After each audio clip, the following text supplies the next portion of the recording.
It is time to make some rankings with power! I don't know what that was.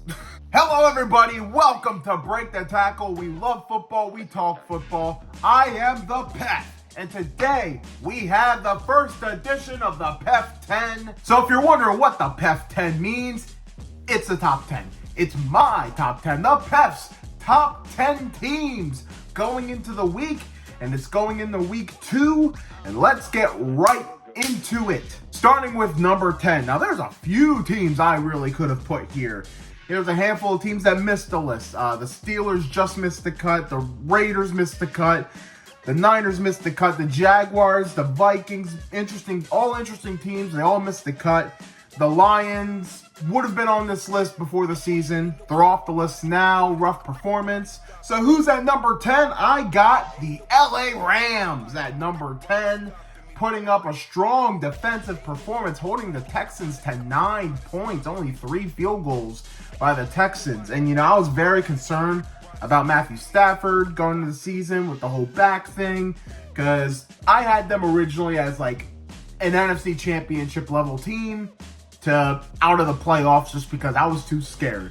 But this Rams defense, it's the real deal, and I think if their defense keeps playing like that, then they will be a playoff team for sure. Give me the Rams at number 10. Coming in at number 9, we have the Washington Commanders taking care of business against the New York Football Giants. But I've been a little skeptical, are they going to have a Houston-like season that the Texans had last year, where after a really good rookie performance by their quarterback, bit of a sophomore slump, more teams figure them out and the team kind of takes a step back. That's my main concern for Washington, but off to a good start. But, weaker competition. They got a big challenge this Thursday, and I'll talk about that other team in a little bit, bit of a spoiler. But we got the Washington Commanders at number 9. Coming in at number 8, a team who lost this week, the Kansas City Chiefs. I'm not going to knock them off the PEF 10. It's Patrick Mahomes, it's Andy Reid. My guess is they're probably going to start cooking as the season moves along. Don't know how long Xavier Worthy's going to be out. Hopefully he doesn't miss too much time for their sake. But I thought the receiving corps for the Chiefs stepped up a decent bit. I thought we saw a good bit out of Juju Smith-Schuster and Hollywood Brown. Hollywood Brown was a bit impressive in that game. My guess is Travis Kelce's probably not going to be the Travis Kelce we're used to anymore. I feel like he might be conserving most of his energy for the playoffs, and you know what? I don't blame him there. But I still have faith in this Kansas City team, but there are some concerns showing right now. I guess before the season this would be the year they don't win a division. Week 1, it's showing signs of that, but it's still very early. The Kansas City Chiefs can still be the Chiefs that we know. It's not the first time they lost week 1. We'll give them that. Chiefs at number 8. At number 7, we got the Denver Broncos. Now, the Bo Nix did not have a great game. We'll get that out of the way. It wasn't the best offensive showing by the Denver Broncos. A lot of turnovers. But that defense is for real, man. That Denver defense is going to be suffocating for a lot of offenses around the league. And I still have faith Bo Nix will get it going. He has a great coach behind him in Sean Payton. I'm still pretty optimistic on the Broncos this year. I don't have them as a Super Bowl team, but I think they have a chance to make a deep run in the playoffs. Broncos at number 7. At number 6, we got the Tampa Bay Buccaneers. The Bucs are a really interesting team to me. I almost feel like they're like one piece away from being considered Super Bowl contenders. I'm not there yet, but this is a team with a very high floor. Trust they're going to get the job done. Baker Mayfield, hats off to him. I was a denier at first, but ever since that game he played for the Rams a few years back, I've kind of been buying into the Baker Mayfield hype. He's more than capable of leading a franchise. I have faith in him. Emeka Egbuka with a hell of a performance right now. It's week 1, but he's probably the early front runner for Rookie of the Year for offense. Keep in mind, they got some guys who are out right now, so when they're back from injury, it might be looking really good, especially for that offense. Buccaneers at number 6. Halfway through the video, be sure to give this video a like, give it some love, share it, and be sure to subscribe to the YouTube, follow the Instagram, and follow the TikTok. Now back to the list. At number 5, we got the LA Chargers. Whoo, they looked hot this week. They're probably my biggest riser of the week. Justin Herbert was electric. They finally got that monkey off the back. They finally beat the Chiefs for the first time in 4 years. It's been that long since they beat the Chiefs. Hats off to the Chargers. They made an impression week 1, and if they keep this up, then they're a serious contender in the AFC. I had them missing, but I had them finishing 4th in the division. I had 9-8 though. Like, I had them with a winning record, but I just think the AFC West is so loaded. But right now they're the front runners after week 1, and hey, they're off to a hell of a start. The start that I think they absolutely needed.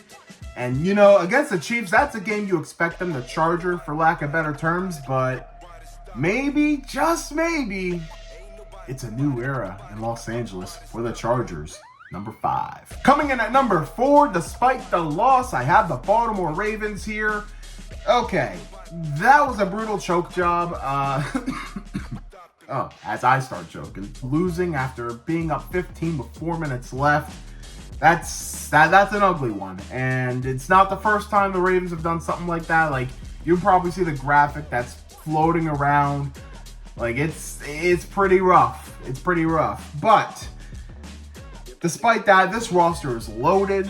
They were my Super Bowl pick in the beginning of the year. They're still my Super Bowl pick now. I still think this Ravens team is really good, but they definitely need to overcome those late game woes. I was saying this to some friends yesterday, but could we say the Ravens are a rich man's Falcons? I mean, they got some Super Bowls, yes, but looking at all these choke jobs over the years, not have to talk about them in that Falcons-Chargers territory, but the Ravens definitely have far more success and definitely a higher ceiling at this point. I mean, Chargers look good, but I think the Ravens arguably have the highest ceiling in the league. I'm not backing off on them just yet. Ravens at number 4. Coming in at number 3, one of the most impressive performances this week are the Green Bay Packers. A lot of people are now buying in to the Packers, and rightfully so. Wow, that was a hell of a performance against the Lions. That was a statement win, a dominant win. The Packers got the momentum now. They're short week at home, Thursday Night Football against the Commanders. That is going to be a good one to watch. Really liking the Packers. I had them in the NFC Championship in my predictions, and I'm loving that pick so far. Packers at number 3. Coming in at number 2, we got the Buffalo Josh Allen, a.k.a. the Bills. Whoo, Josh Allen, he is the NFL's cheat code. I don't know how else to put it. You got Josh Allen on the team, you're probably winning. He was MVP last year for a reason. That was a statement right then and there, and I don't know what else to say, man. You got Josh Allen, you're a favorite. I got no other words. Josh Allen, Bills number 2. And coming in at number 1, the reigning, defending Super Bowl champions, the Philadelphia Eagles. Wasn't the prettiest win, I'll say. Like, I thought the Cowboys gave them a run for their money. Had CeeDee Lamb not switch bodies with Quentin Johnson. That could have been a Cowboys win. There was a real shot for the Cowboys to win that game. But, Eagles come out with the win.